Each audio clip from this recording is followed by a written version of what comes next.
بسم الله الرحمن الرحيم إن الحمد لله نحمده ونستعينه ونستغفره ونؤمن به ونتوكل عليه ونعوذ بالله من شرور أنفسنا ومن سيئات أعمالنا من يهده الله فلا مضل له ومن يضلله فلا هادي له ونشهد أن لا إله إلا الله وحده لا شريك له ونشهد أن محمدا عبده ورسوله اللهم اشرح لي صدري ويسر لي أمري واحلل عقدة من لساني يفقه قولي ربي زدني علما ربي زدني علما ربي زدني علما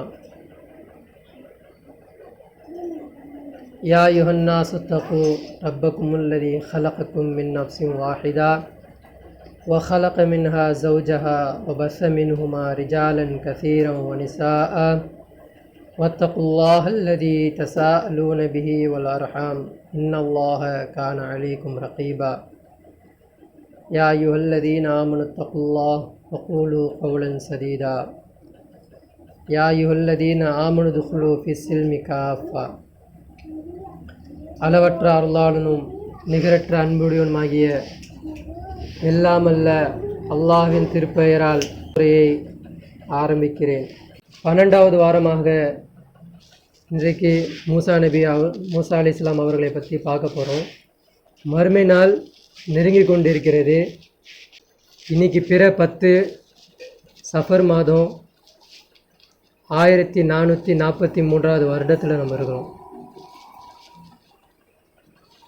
நபிகள் நாயகம் ஸல்லல்லாஹு அலைஹி வஸல்லம் அவர்கள் நம்மை விட்டு போய் 1443 வருடங்கள் ஆகிருச்சு. நபிகள் நாயகம் ஸல்லல்லாஹு அலைஹி வஸல்லம் அவர்கள் அல்லாஹ்விட்ட ஒரு துவா கேட்டாங்க. எல்லா நபிமார்களுக்கும் ஒரு நாள் நீ கொடுத்த, எனக்கு 1.5 நாள் நீ கொடுன்னு சொல்லி கேட்டாங்க. அந்த 1.5 நாள் முடிகிறதுக்கு வருடம் தான் இருக்குது. அந்த முடிஞ்சிருச்சு அப்படின்னா நபிகள் நாயகம் ஸல்லல்லாஹு அலைஹி வஸல்லம் அவர்கள் இந்த பூமியை விட்டு அல்லாஹ் என்ன பண்ணுவான், அவங்கள மேலே உயர்த்திப்பான். அந்த 1.5 நாளுக்குள்ள நபிகள் நாயகம் ஸல்லல்லாஹு அலைஹி வஸல்லம் அவர்கள் எதை காமித்து தந்தார்களோ, எதன்படி செயல்பட சொன்னார்களோ, அந்த செயலையோ அந்த காமித்து தந்த அந்த வழிமுறை நம்ம செய்யலை அப்படின்னா குர்ஆன் சொல்லக்கூடிய காஃபிர்கள் யார் என்றால் நம்ம தான்.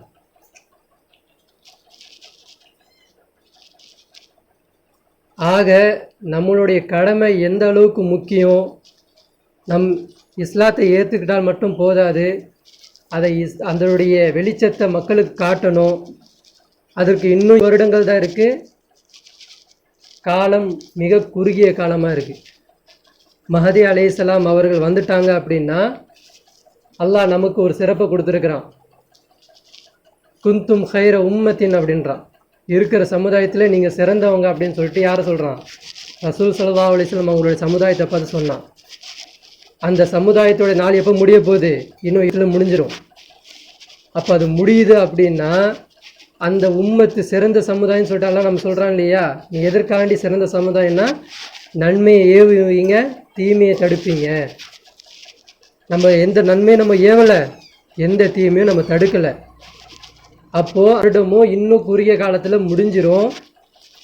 மஹதி அலைஹிஸ்ஸலாம் வந்துட்டாங்க அப்படின்னா நம்மளாம் அல்லாஹ்வுக்கு தேவையில்லை. அல்லாஹ் ஒரு புது டீமை கொண்டு வந்து அவனுக்கு தேவையான காரியத்தை அவன் நடத்திட்டு போயிடுவான். அப்போது மறுமை நாளில் ஒரு கூட்டம் ஒன்று வரும். அவங்க கேள்வி கணக்கு இல்லாமல் சொர்க்க வாசல் துறக்கப்பட்டோன்னே கேள்வி கணக்கு இல்லாமல் ஒரு கூட்டம் போவோம் சொர்க்கத்துக்கு அப்படின்னா அந்த கூட்டம் நம்ம தான். அதன்பால் பாடுபட்டால் அதன் வழியில் நம்ம போவோம்.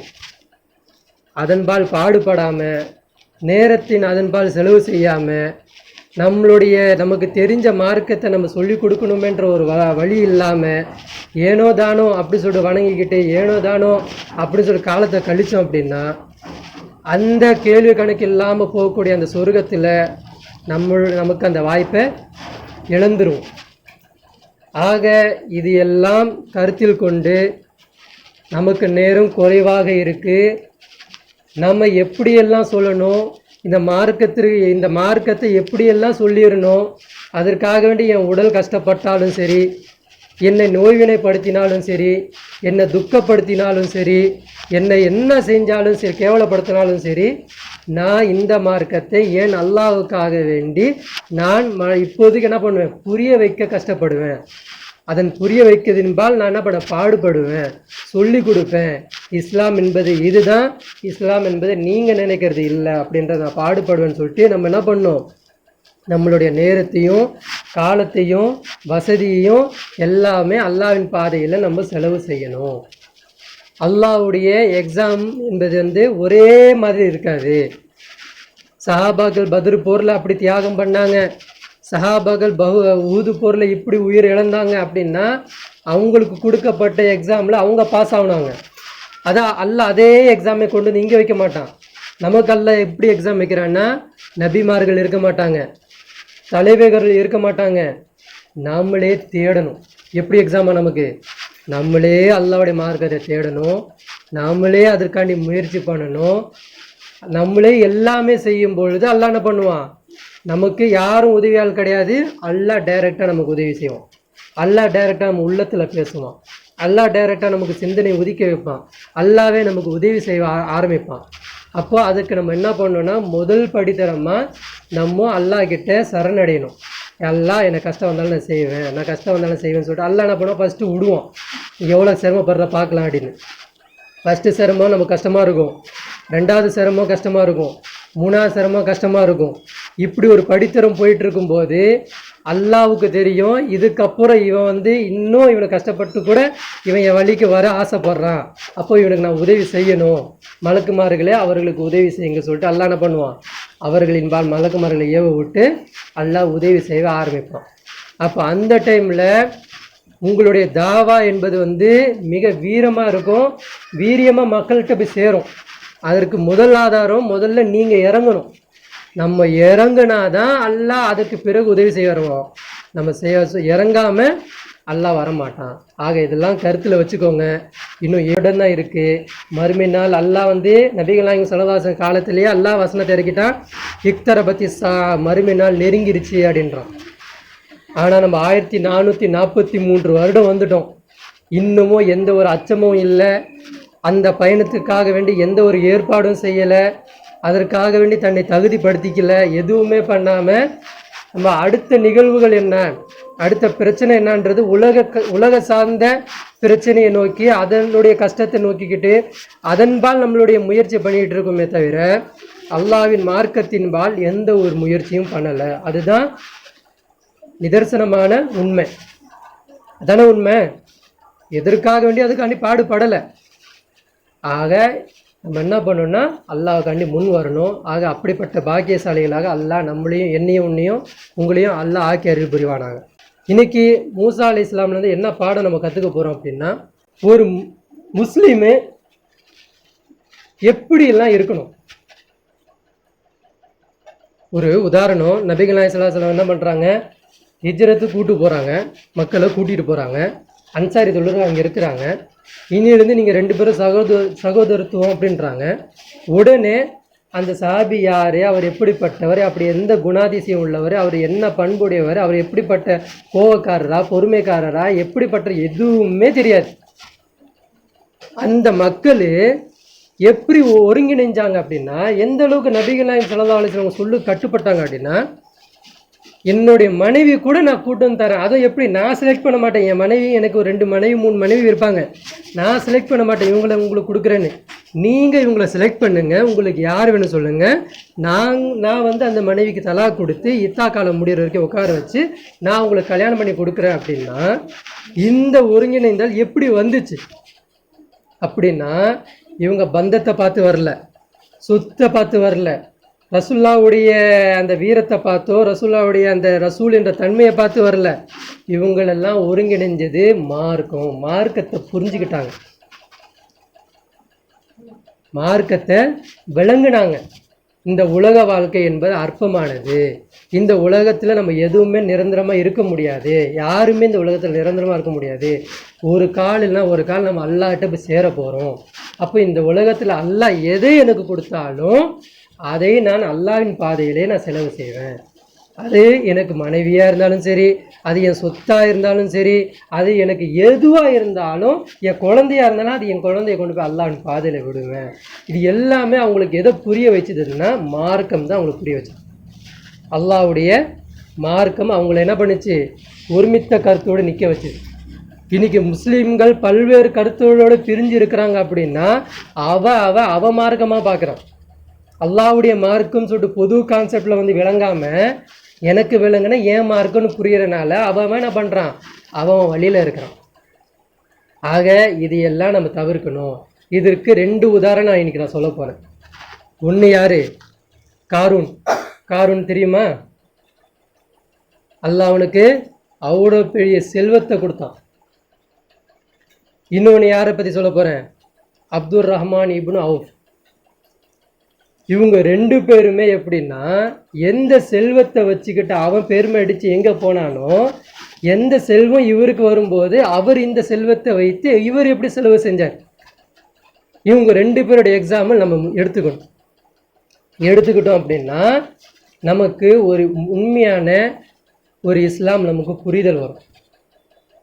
அப்போது இவங்க 2 பேரை பற்றி நீங்கள் நம்ம பார்க்க போகிறோம்.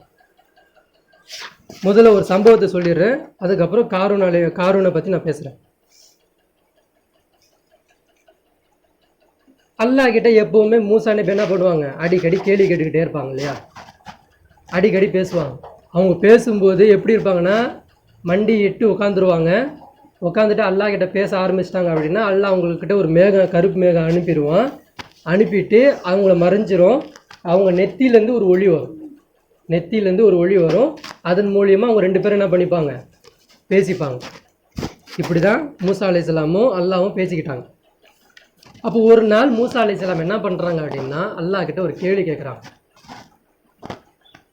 யா அல்லாஹ், இப்ராஹிம் அலைஹிஸ்ஸலாம் வந்து நீ எப்படி எழுப்பப்படுவ, நீ எப்படி எழுப்புவ என்பதை அவங்க கேட்டாங்க. மறுமை நாளில் எல்லாரையும் நீ கொண்டு வரேன்னு சொல்கிறல்ல, அது எப்படி கொண்டு வருவேன்னு சொல்லிட்டு அவர் கேட்டார். அதற்கு நீ ஒரு விளக்கம் நீ கொடுத்த. என்ன கொடுத்த, 3 பறவைகளை கொண்டு வா, அது எப்படி ஆறு, அதெல்லாம் கொடுத்த. எனக்கு அது புரிஞ்சிருச்சு. ஆனால் எனக்கு ஒரு கேள்வி இருக்குது. மக்களில் ஒவ்வொருத்தரும் ஒவ்வொரு மாதிரி இருக்கிறான். இவர்களை நீ எப்படி நீதி செலுத்துவ, நீ நீதியாளன் நீ சொல்கிறல்ல, அந்த நீதியால் நீ எப்படி செலுத்துவ அப்படின்னு சொல்லிட்டு மூசா அலைஹிஸ்ஸலாம் அல்லாஹ் கிட்ட கேட்குறாங்க. அப்போ அல்லாஹ் சொல்கிறான், அப்படியா, நான் என்ன பண்ணுறேன், உங்களுக்கு காமிக்க போகிறேன். நீங்கள் என்ன பண்ணுங்கன்னா, ஒரு நதி ஓரமாக ஒரு பாறை இருக்கும், அந்த பாறைக்கிட்ட போய் உட்காந்துருங்க. அந்த ஹிதுர் அலைஹிஸ்ஸலாம்கிட்ட நீங்கள் கேட்டுக்கிட்டே இருந்தீங்கல்ல, அந்த மாதிரி எந்த கேள்வியும் என்கிட்ட நீ கேட்கக்கூடாது. நடக்கிற சம்பவத்தை அப்படியே உட்காந்து பாருங்கள். கடைசியில் விளக்கம் நான் கொடுப்பேன், பாருங்க அப்படின்றான். சரி சொல்லிட்டு மூசா அலைஹிஸ்ஸலாம் என்ன பண்ணுறாங்கன்னா, ஒரு நதி ஓரமாக போயிட்டு ஒரு பாறைக்கிட்ட போயிட்டு ஒளிஞ்சு உட்காடுறாங்க. அப்போ உட்காந்து பார்த்துக்கிட்டு இருக்கும்போது ஒரு மனிதர் வராரு, குதிரையில் வராரு. வந்துட்டு என்ன பண்ணுறாரு, அந்த நதி ஓரமாக வந்து நின்றுட்டு என்ன பண்ணுறாருன்னா, தன்னுடைய குதிரைக்கும் என்ன பண்ணுறாரு, தண்ணி கொடுத்துக்கிட்டு இவரும் தண்ணி குடிக்கிறார். வரும்போது எப்படி வர்றாருன்னா, ஒரு பையை கொண்டு வர்றார். இறங்கும் போது பையை கீழே வச்சுட்டு இறங்கிட்டு குதிரைக்கு தண்ணி கொடுத்துட்டு வந்துட்டு இவரும் தண்ணி குடிச்சிட்டு போகும்போது என்ன பண்ணுறாருன்னா, பையை மறந்துட்டு போயிடுறாரு, பையை விட்டுட்டு போயிடுறாரு. மூசா அலைஹிஸ்ஸலாம் முன்னாடி பார்க்குறாங்க, பையை மறக்கிற அப்படின்னு சொல்ல வராங்க. ஆனால் சொல்லாமல் அமைதியாக இருக்கிறாங்க. அவன் போயிடுறான். 2வது ஒருத்தன் அதே பாதையில் வரான். அவனும் அதே மாதிரி அந்த இடத்துல நிற்கிறான்.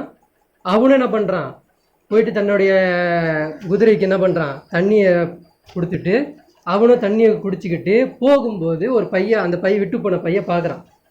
போய் திறந்து பார்த்தா ஃபுல்லாக தங்க காசும் வெள்ளி காசும் உள்ளே இருக்குது. இதை பார்த்தோன்னு இவன் என்ன பண்ணுறான், சுற்றி பார்க்குறான், யாருமே இல்லை. என்ன பண்ணுறான், குதிரையில் வச்சுட்டு எடுத்துகிட்டு போயிடுறான். 3வது ஒருத்தர் வர்றாரு. அவர் பார்வையற்றவர். அதாவது பார்வைன்னா எப்படின்னா, அதாவது அவங்களுக்கு வயசான காலத்தில் அவங்க பார்வை மங்கி போகும் இல்லையா, அந்த மாதிரி பார்வை போனவர் அவர். ஆரம்ப காலத்தில் பார்வை இருந்தது, வயதாக பார்வை மங்கி போகல, அந்த மாதிரி உள்ளவர். அவர் என்ன பண்ணுறாரு, நோண்டி நோண்டி நோண்டி நோண்டி வராரு.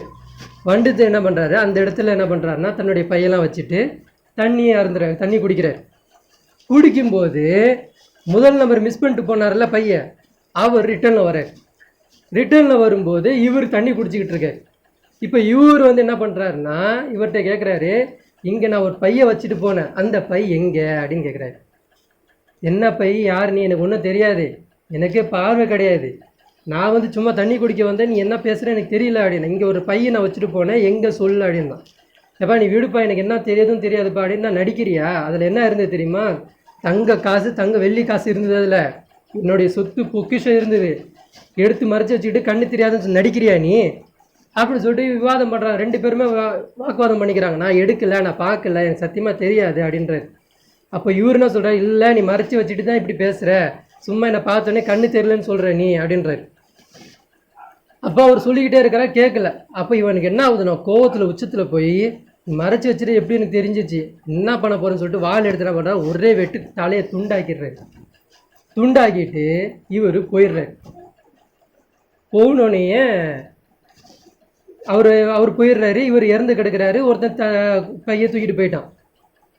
மூசா அலைஹிஸ்ஸலாம்கிட்ட இப்போ அல்லாஹ் பேசுகிறான், மூசாவே உங்களுக்கு எதாவது புரிஞ்சுதா, இதுதான் என்னுடைய நீதி அப்படின்றான்ல. அல்லாஹ் நீ நீதி செலுத்துகிறவன் தான், நான் அவன்கிட்ட கேட்டது தான், ஆனால் எனக்கு வந்து இது நடந்தது எதுவுமே எனக்கு புரியல.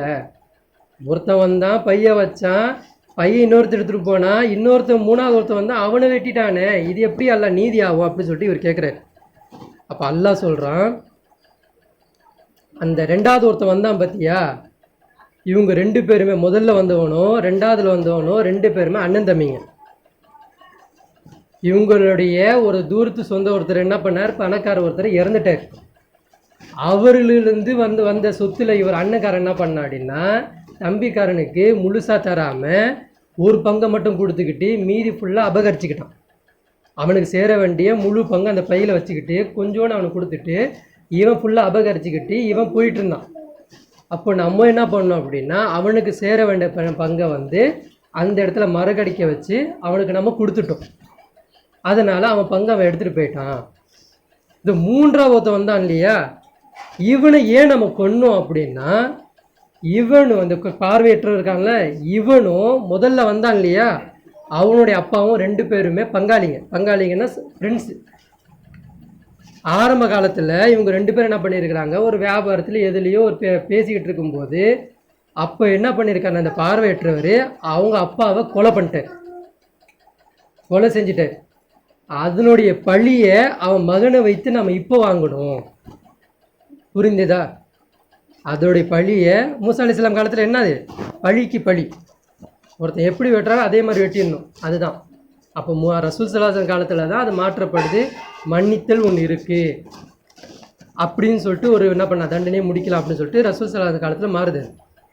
அப்போது மூசா அலைஹிஸ்ஸலாம் காலத்தில் பழிக்கு பழி இருக்கிறது என்ன பண்ணுறான், அல்லாஹ் என்ன பண்ணுறான்னா, அந்த ஆள் அவன் அப்பனை கொண்டனால அவன் கையாலேயே இவனை நம்ம சாவடிச்சோன்னு சொல்லிட்டு அல்லாஹ் என்ன பண்ணுறான், என்னுடைய நீதி இப்படி தான் மறுமை நாள்லேயும் இருக்கும் அப்படின்னு சொல்லிட்டு அல்லாஹ் சொல்கிறான்.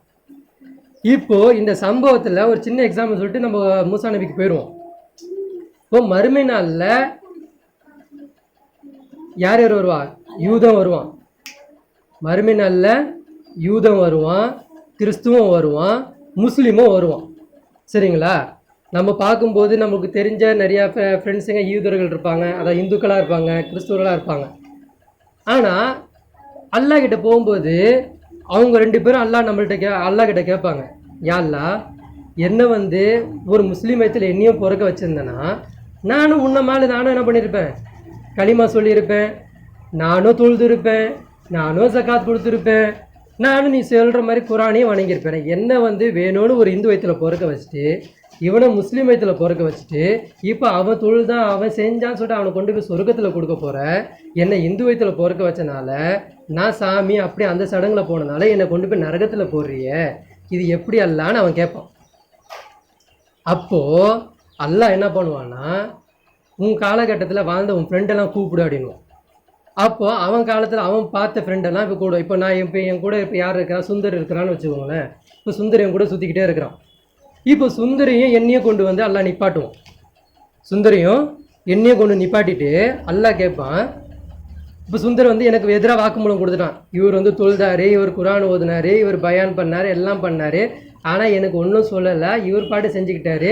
நின்று ஒரு யூதனா பொறுக்க வச்சனால எனக்கு நரகத்தில் போட போகிற, அவனை சொர்க்கத்தில். இது என்ன நீதி? இது என்னையும் ஒரு முஸ்லீம் வயத்தில் பொறுக்க வச்சிருக்கலாம் இல்லையா? இவன் என்னத்த போய் இஸ்லாத்தை தேடுனா? இவன் வாப்பா எங்கே போய் இஸ்லாத்தை தேடினா? முஸ்லீம் ஒரு இந்த லைன் அந்த சங்கிலி தொடரில் வந்தனால இவனுக்கு சொர்க்கத்தை கொடுக்க போகிற, எனக்கு மட்டும் எப்படி கொடுக்குறேன்னு சொல்லிட்டு அவன் கேட்கும்போது அல்லாஹ் சொல்லுவானா, பா அன்பரு அவன் கேட்குறது உனக்கு புரியுதா அப்படின்னு கேட்பான். நம்மளை பார்த்து முஸ்லீம்களாகிய ஒவ்வொருத்தரையும் பார்த்து எல்லாம் கேட்பான். அவன் கேட்குறது உனக்கு புரியுதான்னு கேட்பான். புரியுது, நீ ஏன் அவனுக்கு சொல்லலை? நீ ஏன் அவனுக்கு சொல்லலை? நான் சொன்னேன்ல அப்படின்வோம். நம்ம என்ன சொல்லுவோம்? தனிநபர் தாவணை நம்ம செஞ்சுக்கிட்டு இருக்கோம் இல்லையா, அதை சொல்லுவோம். நான் சொன்னேன்ல, அவன் கேட்கலல்ல அப்படின்னு. அப்போ அல்லாஹ் சொல்லுவான், நான் எப்படி சொல்ல சொன்னேன், நீ எப்படி சொன்ன? நான் எப்படி சொல்ல சொன்னேன்? என்னுடைய கலீஃபா உட்கார வைக்கணும், என்னுடைய குரானுடைய சட்டத்தை நிலைநாட்டணும், அதை அவன் பார்த்து அவன் மாறணும். புரியுதுங்களா? அல்லாஹ் படித்த கான்செப்ட் புரியுதுங்களா? இப்போ இது செய்யாதனால அல்லாஹ் அன்னைக்கு என்ன பண்ணுவான்னா, ஒரு ஹதீஸ் நீங்களாம் படிச்சிருப்பீங்க. ஒருத்தர் என்ன பண்ணுவார்? அதிகமாக தொழுதுருப்பார், அதிகமாக நோன்பு வச்சிருப்பார், அதிகமாக சதக்கா பண்ணுவார். அல்லாஹ் என்ன பண்ணுவான்னா, அவனோட முகத்தை கூட பார்க்காம அவன் நன்மையை ஃபுல்லாக பிடுங்கி இன்னொருத்தன்ட்ட கொடுத்துட்டு இவனை நரகத்தில் போட்டுறான். என்ன சொல்வது யார் அப்படின்னா, அது எல்லாமே நம்ம தான். அப்போ அவன் கேட்பான், யாரெல்லாம் நான் வந்து நானும் தொழுதுருப்பேன்ல, நானும் இது பண்ணுன்னு சொல்லும்போது நீ சொல்லலைல்ல, நீ இதை மாதிரி இப்போ கரெக்டாக நடத்தி காட்டலல்ல, அப்போ நான் என்ன பண்ண போகிறேன் அப்படின்னா, இவனுடைய பாவத்தை ஃபுல்லாக உனக்கு, நீ செஞ்ச நன்மை கின்மை எல்லாம் உனக்கு, நீ சொர்க்கத்துக்கு போ, நீ நரகத்துக்கு போ. இப்போ புரியுதுங்களா? குந்தும் ஹைர உம்மத்தின், உங்களில் சிறந்த சமுதாயம் இருப்பீங்க. எப்படி இருப்பீங்க? நீங்கள் நன்மை ஏவீங்க, தீமையை தடுப்பீங்க. இப்போ நம்ம எந்த நன்மை ஏவலை, எந்த தீமையும் தடுக்கலை. நம்ம என்ன பண்ணுறோம்? நம்ம பாட்டுக்கு தொழுதுகிட்டு இருக்கோம், நம்ம பாட்டுக்கு இருக்கோம். இதுதான் அல்லாஹ் அங்கே புரிய வைப்பான். அன்னைக்கு முஃப்லீஸாக நம்ம சுற்றுவோம். எப்படி முஃப்லீஸாக என்ன சொல்கிறது, கை செய்தப்பட்டவனாக இங்கே திரிவான். ஐயோ எனக்கு வந்த கை செய்தமே எனக்கு விளங்கலையே, எனக்கு புரியலையேன்னு சொல்ல அங்கே திரிவானா. அவனுக்கு கொண்டு போய் அல்லாஹ் முகக்குப்புறா கொண்டு போய் நரகத்தில் போடுவேன் அப்படின்றான். ஆக இப்படிப்பட்ட அந்த அல்லாவுடைய மறுமை நாள் கேள்வி கணக்கிலேருந்து நம்ம பயப்படணும். அல்லாவுடைய நீதி நீதியாக இருக்கும். மாலிக்கு யௌமித்தீன், அவன் மறுமை நாளின் அதிபதி. அவன் அன்னைக்கு அவன் எல்லாருக்கும் நீதமான ஆட்சி இது பண்ணுவான், நீதி நிலைநாட்டுவான். அப்போ அந்த நாளுக்கு பயந்துக்கோங்க. ஆக இதுக்கப்புறம் என்ன ஆகுது அப்படின்னா, மூசா அலைஹிஸ்ஸலாம் உங்களுக்கு காலத்தில் யார் வரா? காரூன்னு வரான். காரூனை பற்றி அல்லாஹ் குரானில் பேசும்போது அல்லாஹ் என்ன சொல்கிறான் அப்படின்னா, இன்ன காரூன கான மின் கௌமி மூசா. காரூன் எங்கேருந்து வந்தான் அப்படின்னா, மூசாவுடைய சந்ததியிலிருந்து வந்தான். மூசாவுடைய கோமிலிருந்து உள்ள வந்தான் காரூன். காரூன் தனியாக நான் கொண்டு வந்து இறக்கலை. அவன் எங்கே இருந்தான் அப்படின்னா, மூசாவுடைய சொந்த பந்தங்கள்லேருந்து வந்தவன் அப்படின்னு சொல்லிட்டு அல்லாஹ் என்ன பண்ணுறான், குரானில் சொல்கிறான். காரூனை பற்றி அல்லாஹ் ஒரு பக்கம் ஃபுல்லாக பேசுகிறான். யாருக்கா தெரியுமா? காரூனை பற்றி அல்லாஹ் ஒரு பக்கம் ஃபுல்லாக பேசுகிறான். 28ல் 76லேருந்து எடுத்திங்கன்னா ஒரு 10 வசனத்துக்கிட்ட அல்லாஹ் என்ன பண்ணுறான், காரூனை பற்றி அல்லாஹ் பேசுகிறான். நமக்கு கொடுக்கப்பட்ட வேதத்தையே நம்ம படிக்கலை, புரியல அப்படின்னா நம்ம எங்கெங்கே போய் மற்றவங்கக்கிட்ட போய் நம்ம மார்க்கத்தை சொல்ல போகிறோம்? அதனுடைய சட்டத்திட்டங்கள் எப்படி நிலைநாட்ட போகிறோம்? அப்போது நம்ம என்ன பண்ணால், டைம் இதுக்காண்டி செலவு பண்ணுங்கள், இதுக்காண்டி தேடுங்க, இதுக்காண்டி ஓடுங்க. அல்லாஹ் அதுக்காக வேண்டியாவது நம்மளுடைய பாவத்தை மன்னிக்க கூடும். அப்போ காரூன் எங்கேருந்து வரான் அப்படின்னா, மூசாவுடைய சந்ததிகளிலிருந்து. மூசா அலைஹிஸ்ஸலாம் இருக்கிறாங்க இல்லையா, அவருடைய வாப்பா இம்ரான். மூசா அலைஹிஸ்ஸலாமுடைய வாப்பா இம்ரான். இம்ரானுடைய வாப்பா காஹீர். சரிங்களா? இம்ரானுடைய வாப்பா காஹீர். அதே மாதிரி காரூன் இருக்கான் இல்லையா, அவனுடைய வாப்பா எஸ்ஹரு, அவருடைய வாப்பா காஹீர். தாத்தாவுக்கு 2 பசங்க, ஒரு பசங்க இம்ரானு, ஒரு பையன் எஸ்ஹரு. இம்ரானுடைய பையன் யார் வரா? மூசா அலைஹிஸ்ஸலாம் வராங்க. எஸ்ஹருடைய பையனா யார் வரா? காரூன் வரான். இப்போது அல்லாஹ் ஷார்ட்டாக சொல்கிறான், காரூனு மூசாவுடைய சந்ததியிலிருந்து இருக்கக்கூடியவர் அப்படி சொல்லிட்டு அல்லாஹ் சொல்லிட்டான்.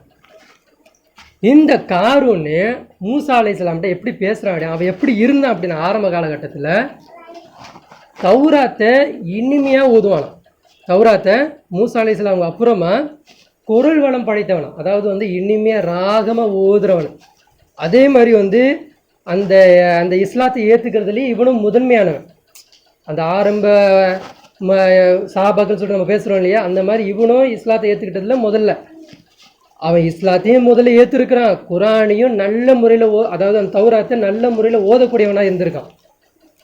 ஆரம்ப காலகட்டத்தில் இவனுக்கு பணம் கிடையாது, பணம் இவன்கிட்ட இல்லை.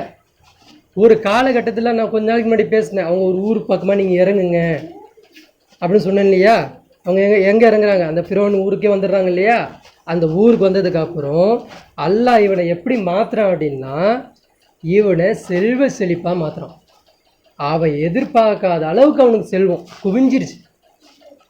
கை வச்ச இடம்லாம் வெற்றி, வியாபாரம்லாம் வெற்றி, பணம் கொட்டுது அவனுக்கு, தங்கத்திலே மிதந்தான். அப்போ இந்த மாதிரி நடத்துட்டு இருக்கும்போது மூசா அலைஹிஸ்ஸலாம் வந்து அவன் பெருமையாக பேசுவானா, என்னன்னு, மூசா உங்களுக்கு அல்லாஹ் தூதர் நபித்துவன்னு ஒரு பட்டத்தை கொடுத்து அல்லாஹ் உங்களை கௌரவப்படுத்தினா, என்ன அல்லாஹ் வந்து செல்வந்தர்னு சொல்லிட்டு அல்லாஹ் என்னை கௌரவப்படுத்தியிருக்கான். உங்களுக்கு என்ன எனக்கு என்ன வித்தியாசம், உங்களுக்கும் எனக்கும் என்ன வித்தியாசம் இருக்குது? நீங்கள் நபியாக இருந்துக்கிட்டு நீங்கள் கௌரவமாக இருக்கீங்க, பெருமையாக இருக்கிறீங்க. அல்லாஹ் உங்களை அப்படி கௌரவப்படுத்தியிருக்கிறான், எனக்கு அல்லாஹ் செல்வத்தை கொடுத்து கௌரவப்படுத்தியிருக்கிறான் அப்படின்னு சொல்லிட்டு அவன் மாறி என்ன திரிவாங்க. அப்போது அந்த காலகட்டத்தில் இருக்கக்கூடிய மக்கள் இருக்காங்க இல்லையா, அவங்க கூட இருந்தாங்க இல்லையா மக்கள், அவங்க போய் காரூன்கிட்ட பேசுவாங்களாம். என்னன்னு அல்லாஹ் இதெல்லாம் குரானில் பேசுகிறான். லா தஃப்ரஹ் இன்னல்லாஹ லா யுஹிப்புல் ஃபர்ஹீன். ஏ காரூனே, நீ மமதி கொள்ளாத, அதாவது தலகணம் பிடிச்சிக்கிட்டு தெரியாத. இன்னல்லாஹ் லா யுஹிப்புல் ஃபர்ஹீன், தலகணம் பிடிச்சி தெரியறவங்கள அல்லாஹ் என்ன பண்ண மாட்டான், நேசிக்க மாட்டான். நீ தலகணம் ஏன்டா பிடிச்சிக்கிட்டு இருக்க அப்படி சொல்லிட்டு அவங்க கேட்குறாங்க. அதுக்கப்புறம் அந்த மக்கள் மறுபடியும் பேசுகிறாங்க. அந்த மக்கள் அவனுக்கு 4 உபதேசம் செய்கிறாங்க. அந்த 4 உபதேசமும் இக்காலத்தில் இருக்கக்கூடிய நம்ம புரிஞ்சுக்கணும், நமக்கும் அதுதான் இருக்குது. அப்போ 2வது உபதேசம் அவங்க செய்கிறாங்க. வபுத்தகு ஃபீமா ஆத்தாக் அல்லாஹு தாரல் ஆஹிரா. அல்லாஹ் உனக்கு கொடுத்த செல்வத்தை கொண்டு என்னது, மறுமையை தேடிக்கொள். அல்லாஹ் உனக்கு ஒரு செல்வத்தை கொடுத்துருக்கான்ல, அதை வச்சு நீ என்னத்தை தேடணும், மறுமையை தேடு, பெருமையை தேடாத. உனக்கு செல்வத்தை கொடுத்துருக்கானா தான தர்மம் பண்ணு, அப்படி பண்ணு, ஆனால் நீ என்ன பண்ணாத, மமதை கொண்டுக்கிட்டு இருக்காத அப்படின்னு சொல்லிட்டு சொல்கிறாங்க. அல்லாஹ் நமக்கு இன்றைக்கி என்னென்ன கொடுத்துருக்கான் தெரியுமா? இன்றைக்கி அல்லாஹ் ஒருத்தருக்கு காசு பணத்தை அதிகமாக கொடுப்பான், சில பேருக்கு கல்வி ஞானத்தை அதிகமாக கொடுப்பான், சில பேருக்கு பதவி அதிகாரத்தை அதிகமாக கொடுப்பான், சில பேருக்கு பந்தம் அதிகமாக கொடுப்பான். அவங்களுக்கு எல்லாம் ஒவ்வொரு மாதிரியாக கொடுப்பான். சில பேருக்கு எல்லாம் மொத்தமாகவே கொடுப்பான், பதவி அந்தஸ்து காசு எல்லாமே ஒரே டைமில் எல்லாத்தையும் சேர்த்து கொடுப்பான். இப்போ எல்லாமே வாங்கின நம்ம எப்படி இருக்கணும் அப்படின்னா, அதை வந்து அல்லாவின் பாதையில் தான் செலவு செய்யணுமே செய்கிறேன். இப்போ கல்வி ஞானம் அதிகமாக வந்துருச்சா, நான் பேசின அறிவாளித்தனமாக பேசுவேன் அப்படின்னு பேசாமல் அந்த ஞானத்தை அல்லாவின் பாதைக்கு யூஸ் பண்ணணும், அல்லாவின் பாதைக்கு தேவைப்படணும், அல்லாவின் பாதைக்காண்டி பாடுபடணும். ஞானம் வந்துருச்சா அந்த மாதிரி பண்ணணும், பணம் வந்து அந்த மாதிரி பண்ணணும், பதவி இருக்கா அதை அந்த மாதிரி பண்ணணும். அப்போ இது எல்லாம் யார்கிட்ட பேசுகிறாங்க, மக்கள் காரூன்கிட்ட சொல்கிறாங்க. அல்லாஹ் உனக்கு கொடுத்த செல்வத்தை கொண்டு மறுமையை தேடிக்கப்பா, ஏன்பா நீ வந்து உலகத்தை தேடிக்கிற அப்படின்னு கேட்குறாங்க. இப்போ 3வது மறுபடியும் சொல்கிறாங்க, வலா தன்ச நசீபக மினத் துன்யா. உலகில் உனது பங்கை மறந்து விடாதே, உலகில் உன்னுடைய பங்கை நீ மறந்துடாத அப்படின்றாங்க. அப்படின்னா என்னது, பூமியில் ஒரு நாள் நீ செத்து தான் போகிற, கபர்ஸ்தான் ஒன்று இருக்குது உனக்கு, அதுதான் உன்னுடைய நிரந்தர பங்கு. நீ வச்சிருக்க செல்வமோ எதுவுமோ உனக்கு இது கிடையாது, அதை வச்சு நீ ஒன்றுமே பண்ண முடியாது. சாகும்போது ஒரு 6 அடி குழி தான் உனக்கு, அந்த பங்கை மறந்துடாத. அதுக்காக வேண்டி உனக்கு கொடுத்த செல்வத்தை நீ என்ன பண்ணு, அல்லாவுடைய பாதையில் செலவு பண்ணு. ஞானம் வந்துருச்சா அது அல்லாவுடைய பாதையில் செலவு, பதவி இருக்கா அது அல்லாவுடைய பாதையில் செலவு பண்ணு, பணம் இருக்கா அது அல்லாவுடைய பாதையில் செலவு பண்ணு, எது இருந்தாலும் அது அல்லாவுடைய பாதையில் பண்ணு, மமதை கொண்டுட்டு தெரியாத அப்படின்னு சொல்லிட்டு அந்த மக்கள் பேசுகிறாங்க. இதெல்லாம் யார் பேசலை, மூசா அலைஹிஸ்ஸலாம் பேசலை, அந்த மக்கள் பேசுகிறாங்க. வ அஹ்சின் கமா அஹ்ஸனல்லாஹு இலைக்க. அல்லாஹ் உனக்கு கொடுத்த மாதிரி மக்களுக்கு நீ கொடுத்துரு. அல்லாஹ் உனக்கு எவ்வளோ அழகாக செல்வத்தை கொடுத்துருக்குறான், இதை மாதிரி நீ என்ன பண்ணு, அதே அழகான முறையில் நீனும் மக்களுக்கு கொடுப்பா. ஒருத்தன் வந்து வாங்கிறதுக்கு வெக்கப்படுவான். அவனுக்கு நீ என்ன பண்ணு, கடன் மாதிரி கொடுத்து அவனுக்கு உதவி செய். ஒருத்தனுக்கு இல்லாதவனாக இருப்பான், கொடுத்தா சந்தோஷப்படும், அவனுக்கு கொடுத்து சந்தோஷப்படுத்து. ஒருத்தன் மயங்கவே மாட்டேன், எனக்கு என்ன சிரமப்பட்டாலும் கஷ்டப்படுறேன்னுவான், அவனுக்கு இனாமத்தை அதான் கிஃப்ட்டு மாதிரி கொடுத்து பரிசளி. இந்த மாதிரி அழகிய முறையில் நீ கொடு. அல்ல அவனுக்கு கிஃப்டாக தானே இவ்வளோத்தையும் கொடுத்தான், நீ கிஃப்டாக அவனுக்கு கொடு அப்படின்னு சொல்லிட்டு என்ன பண்ணுறாங்க, அந்த மக்கள் வந்து யார்கிட்ட பேசுகிறாங்க, காரூன்கிட்ட பேசுகிறாங்க. அப்போது அல்லாஹ் வந்து பொதுவாக இப்போ பேசுகிறான், வலா தபுகில் ஃபசாத ஃபில் அர்த் இன்னல்லா லா யுஹிப்புல் முஃப்ஸிதீன். பூமியில் குழப்பம் செஞ்சு தெரியாதீங்கப்பா, நிச்சயமாக அல்லாஹ்க்கு குழப்பம் செய்கிறவங்கள அல்லாஹ் நேசிக்க மாட்டான் அப்படி சொல்லிட்டு அல்லாஹ் சொல்லிட்டு, அதுக்கப்புறம் காரூன் பேசுனது அல்லாஹ் சொல்கிறான், காலை இன்னமா ஊத்தி துஹு அலா இல்மின் இந்தி. அந்த காரூனு இந்த மக்கள் இந்த மாதிரிலாம் சொல்லும்போது அந்த காரூன் சொன்னான்னா, என்னுடைய அறிவாற்றலால் தான் நான் இந்த செல்வத்தை பெற்றேனே தவிர உன் அல்லாவால் எனக்கு எதுவும் வரல. நான் வந்து ஒரு வியாபாரத்துக்கு போனேன், ஒரு 4 மணிக்கு உட்காந்தேன், கடைக்கு உட்காந்தேன், வியாபாரம் பண்ணேன், 1 2 ஆக்குனேன், 2 4 ஆக்குனேன். இதை எப்படி போட்டு எப்படி எடுக்கணுன்றது எல்லாத்தையும் என் சொந்த முயற்சியில் பண்ணேன். அல்லாஹ் ஒன்றும் எனக்கு கொடுக்கல, என் அறிவால் நான் மேலே வந்தது அப்படின்னு சொல்லிட்டு யார் சொன்னான், காரூன் சொல்கிறான். அப்போ அல்லாஹ் அவனுக்கு பதிலாக பேசுகிறான். அல்லாஹ் வந்து அங்கே பேசலை, நம்மக்கிட்ட சொல்கிறான் அல்லாஹ், அவலம் யாலம் அன்னல்லாஹ் கத் அஹலக மின் கபிலி மினல் குரூனி மன்ஹு அஷத்து மின்ஹு கூவத்தும் அக்சரு ஜம்மா. இவனுக்கு முன் இவனை விட மிக்க வலிமை உடையவர்களை நம்ம அழிக்கவில்லையா? யாரை பற்றி அல்லாஹ் பேசுகிறான், நம்ரூத்தை பேசுகிறான் அல்லாஹ், ஃபிரோனை பேசுகிறான். நம்ரூத் யார், உலகத்தை ஆண்ட மன்னன் அவன். நீங்கள் வரலாற்றில் போய் பார்த்தீங்கன்னா நம்ரூத்தை பற்றி பார்த்தீங்கன்னா உலக ஆண்ட மன்னன் சொல்லிட்டு எழுதி வச்சிருக்கிறாங்க. உலகத்தை ஆண்டு இருக்கிறான். இன்னைக்கு அமெரிக்கா இருக்கக்கூடிய பிரசிடென்ட் இப்போ அந்த உலகத்தை ஆளுன்னு அவன் ஆசைப்படுறான். அதுக்கு முன்னாடியே செஞ்சுட்டு போயிட்டான் யார், நம்ரூத்து. அவன் உலகத்தை ஆண்டவன். அல்லாஹ் அதை கேட்குறான், அவனுக்கு ஞாபகப்படுத்துகிறான். இவனுக்கு முன் இவனை விட மிக்க வலிமை உடையவர்களை, இவனை விட அதிக பொருட்கள் சேகரித்து வைத்திருந்தவர்களை தலைமுறையாக அல்லாஹ் அழித்து இருக்கிறான் என்பதை இவன் அறியவில்லையா? இவனுக்கு முன்னாடி எத்தனையோ அரசர்களை நான் அழிச்சிருக்கிறேன், இவனுக்கு முன்னாடி எவ்வளோ செல்வம் கொடுக்கப்பட்டவன் நான் அழிச்சிருக்கிறேன், இவனுக்கு இது தெரியல போல அப்படின்னு சொல்லிட்டு அல்லாஹ் பேசிட்டு அல்லாஹ் சொல்கிறான், நமக்கு எல்லாருக்கும் எச்சரிக்கை கொடுக்குறான், வலா எஸ் அல் அன் துனூபிஹிமுல் முஜ்ரிமீன். குற்றவாளிகள் அவர்கள் செய்த பாவத்தை பற்றி உடனுக்குடன் கேள்வி கேட்கப்பட மாட்டார்கள். இந்த உலகத்தில் நான் பிடிக்க மாட்டேன், இஷ்டத்துக்கு விட்டுருவேன். அல்லாஹ் என்ன சொல்கிறான், குற்றவாளி தானே காரூன் ஏன் தண்டிக்கப்பட்டான்னு நான் சொல்கிறேன். காரூன் எல்லாம் நினச்சா விட்டுருப்பா, நீ வரும்போது வான்னு விட்டுருப்பான். இப்போ நம்மளெல்லாம் நம்ம செஞ்ச பாவங்களெல்லாம் எல்லாம் ஏன் விற்க அவகாசம் கொடுக்குறான்னா, எடுத்துக்கோ, எவ்வளோ அவகாசம் வேணும் எடுத்துக்கோ, உன்னுடைய டைம் என்கிட்ட இருக்குது, அந்த காலம் முந்தவும் முடியாது பிந்தவும் முடியாது, என்கிட்ட நீ வருவேன். இப்போ குற்றவாளிகள் அவர்கள் செய்த பாவத்தை பற்றி உடனுக்குடன் நான் என்ன பண்ண மாட்டேன், தண்டிக்க மாட்டேன்னு சொல்லிட்டு அல்லாஹ் சொல்கிறான். அப்போ ஒரு நாள் என்ன ஆகுது அப்படின்னா, காரூன் என்ன பண்ணுறான்னா, இந்த மூசை ரொம்ப தொல்லை பண்ணிக்கிட்டு இருக்காருப்பா, அவருக்கு முன்னாடி நம்ம என்ன பண்ணோம், நம்மளுடைய படையையும் நம்மளுடைய மதிப்பையும் நம்ம காமிக்கணும் அப்படின்னு சொல்லிட்டு என்ன பண்ணுறான்னா, ஊர்வலம் போகலாம் வாங்க அப்படின்னு, ஊர்வலம் போகலாம் வாங்க அப்படின்னு சொல்லிட்டு என்ன பண்ணுறான்னா, தன்னுடைய செல்வங்களை, ஒட்டகங்கள், ஆடு, அதாவது ஒட்டகம் இருக்கு இல்லையா, அந்த ஒட்டகத்தில் ஃபுல்லாக தீனாறு திரகம் என்னென்ன இருக்குது வைரம் தங்கம் என்னென்ன இருக்குது எல்லாத்தையும் ஒட்டகத்தில் வச்சுக்கிட்டு அந்த ஊர்வலமாக என்ன பண்ணுறான், எல்லாத்தையும் தன்னுடைய செல்வத்தை காமிக்கிறாங்க. அதே மாதிரி வந்து 40 ஒட்டகம் வரைக்கும் அவனுக்கு என்ன இருக்குது, அவனுடைய கசானாவுடைய சாவி 40 ஒட்டகம் சுமந்துக்கிட்டு போகுது. அந்த சாவியும் எப்படி இருக்கும் அப்படின்னா, அது வந்து ஒவ்வொரு சாவி எடுத்திங்கன்னா பிட்டுக்கு பிட்டு சொல்லுவோம் இல்லையா, இந்த பிட்டுலாம் வச்சுருக்கோம், இந்த பிட்டுக்கு ஒரு பிட்டு எழுதி வச்சுருக்கோம், இந்த பிட்டு இங்கே இருக்கும் அப்படின்னு, அந்த மாதிரி அந்த 40 ஒட்டகம். அப்போ அந்த 40 ஒட்டகம் சாவி எடுத்து இதில் எடுத்தோன்னா அதுலேருந்து ஒரு 4 சாவி திறக்கும், அதை எடுத்து போய் இந்த சாவி திறந்தா அது கசானா திறக்கும். இவ்வளோ செல்வம் தான் வச்சுருந்தான், இவ்வளோ செல்வம் வச்சுருந்தான், இதை ஃபுல்லாக காமிக்கிறான். அப்படி காமிச்சிட்டு ஊர்வலம் சுற்றிக்கிட்டு வரான். நடுவில் அவனுடைய யானைக்கு என்ன பண்ணுறான், தங்கத்துலேயும் வைரத்துலேயும் அவன் அலங்காரம் பண்ணிக்கிட்டு பெரிய கூடாரத்தில் உட்காந்துக்கிட்டு அப்படியே மதப்பில் வந்துக்கிட்டு இருக்கான். அப்போது மக்கள் சொல்கிறாங்களாம், அந்த ஊரில் மக்கள் பார்க்குறாங்க இல்லையா, பலகீனமான மக்கள் இருப்பாங்களா, ஈமான் பலகீனமாக இருக்கும், அவங்க சொல்கிறாங்களாம், காலல்லதீன யுரீதுனல் ஹயாத்த துன்யா யா லைத்தலனா மிஸ்லமா ஊத்திய காரூன். காரனுக்கு கொடுக்கப்பட்ட செல்வத்தை போன்று இவ்வுலகில் எனக்கும் கிடைத்திருக்க கூடாதா என்று மக்கள் விரும்பினார்கள். என்ன சொல்கிறான்? காரனுக்கு கொடுக்கப்பட்ட செல்வத்தை போல எனக்கும் கொடுத்துருக்க கூடாது. இன்றைக்கி நம்ம பொறாமப்படலையா? ஒருத்தனுக்கு கடை கிடச்சோடனே ஒருத்தனுக்கு வந்து செல்வம் அதிகமாக போகும்போது அவனுக்கு கொடுத்துருமா நமக்கு கொடுத்துருக்கூடாதா?